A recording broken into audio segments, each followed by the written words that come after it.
Hello there. My name is Al Ogren.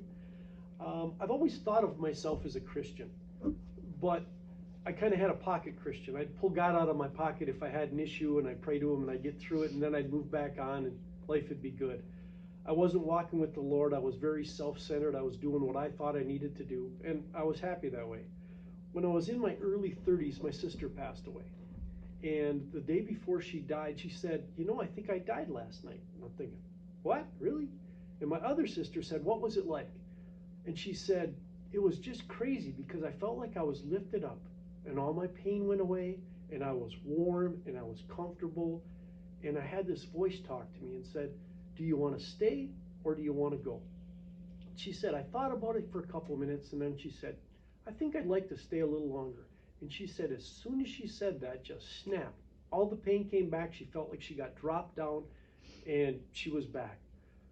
And so that really meant something to me. I came home and I told some people about it, and it was crazy because I had several people said, well, if you've worked at a nursing home or if you've worked in a hospital, you hear that all the time. And I thought, where the heck have I been that I've never heard this before? But I was extremely self-centered at that point and I wasn't paying attention. I also had a friend give me some videos by Kent Hovind that explained the age of the earth, explained creation, explained dinosaurs, and it did a real good job with these things where it just made sense. And I started putting some pieces together. The thought that we evolved from a rock 4.5 billion years ago is stupid, and I don't know why we teach that in school. But here's the deal. If you take apart a regular wind-up alarm clock and put all the parts in the bag and shake it up, and then look in there to see, oh, is it together? You can do that for the next 4.5 billion years, and never once are you going to open it up and have a working alarm clock. And that's a simple device. We know it needs a creator to put it together. Our bodies have miles of veins inside of us, nerves that run all over the place. We feel things. We have muscles that can do stuff. If you think that that happened by accident over millions of years, and then something else happened by accident where there were two people so they could mate and have more kids, you have more faith than I do, because that doesn't make sense at all to me.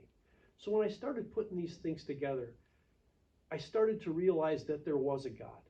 And then I thought, okay, if there really is a God, what am I supposed to do and how am I supposed to do it? So I started getting active with church. I started to realize that Jesus Christ was my Lord and Savior. There are other gods like Buddha, Muhammad, all these other ones. But Jesus Christ was the only one that died and raised from the dead, such that he was seen by over 500 people.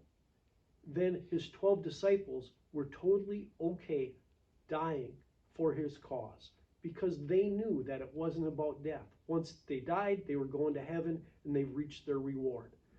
So that I saw this and I said, okay, this is what it is. This is the real thing. So I started learning about God, because if he's my Lord and Savior, that means he is my Lord. He gets to tell me what's right. He tells me what's wrong, and he tells me how I need to live. So I started changing a whole bunch of things in my life. As I understood that they were wrong, I stopped doing them. And I didn't realize how messed up I was when I started this whole scenario. I kept growing, and I guess now I'm actually credentialed as a pastor. I'm doing some jail ministry, and God's blessing my life. It's just amazing. Thank you for your time.